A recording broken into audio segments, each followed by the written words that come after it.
Jagadish Reddy suspension తో assembly scene కాస్త necklace road కు మారింది. సస్పెన్షన్ ను నిరసిస్తూ బీఆర్ఎస్ ఎమ్మెల్యేలు ఎమ్మెల్సీలు అంబేద్కర్ విగ్రహం దగ్గర ఆందోళనకు దిగారు. అధికార పక్షం అనుసరిస్తున్న తీరును ఆ పార్టీ నేతలు తప్పుపట్టారు. చివరకు ఆందోళనకారులను అదుపులోకి తీసుకున్న పోలీసులు వాహనాల్లో ఎక్కించి తెలంగాణ భవన్కు తరలించారు. మరోవైపు రేపు రాష్ట్ర వ్యాప్త ఆందోళనలకు పిలుపునిచ్చింది బీఆర్ఎస్.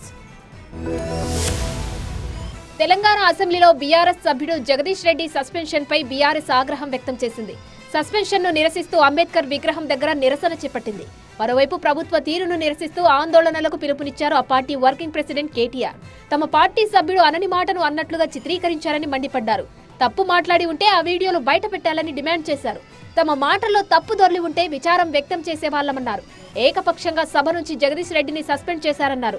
ప్రజా సమస్యలు హామీలపై నిలదీసినందుకే ప్రతిపక్షం గొంతు నొక్కారన్నారు. అన్ని నియోజకవర్గాల్లో ప్రభుత్వ దిష్టి బొమ్మల్ని దగ్ధం చేయాలని కేటీఆర్ పిలుపునిచ్చారు. మేము అనలేదు, తప్పు మాట అనలేదు, ఒక్క మాట కూడా పొల్లు మాట మాట్లాడలేదు.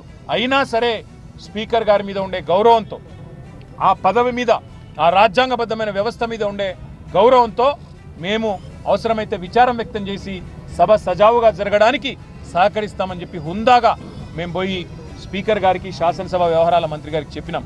కానీ ఇవాళ చేయని తప్పుకు ఈరోజు మొత్తం సెషన్ అంతా కూడా సస్పెండ్ చేస్తున్నామని చెప్పి ఏకపక్షమైన నిర్ణయం తీసుకొని ఇవాళ మా సభ్యుడు గొంతు నొక్కడం జరిగింది.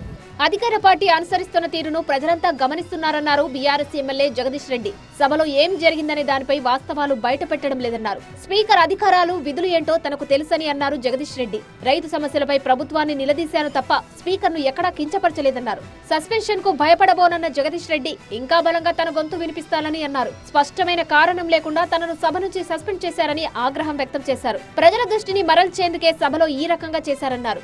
నా సస్పెన్షన్ అనేది పెద్ద ఇది నన్ను భయపెట్టించే అంశం కాదు. ఇవి ఏమి మమ్మల్ని ఆపలేవు, మా గొంతు నొక్కలేవు.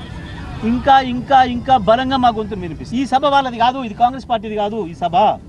ఈ సభ అందరిది. ఈ సభలో అందరికి సమాన హక్కులు ఉన్నాయి. ఈ సభ పెద్దగా మీకు ఆ బాధ్యత ఉంది. మీరు ఒక్క మమ్మల్ని మాత్రమే అనడానికి లేదు, అందరినీ కూడా కంట్రోల్ చేయాల్సిన అవసరం ఉంది. సభ నడపాల్సిన బాధ్యత మీకు ఉంది అనే విషయాన్ని గుర్తు చేసి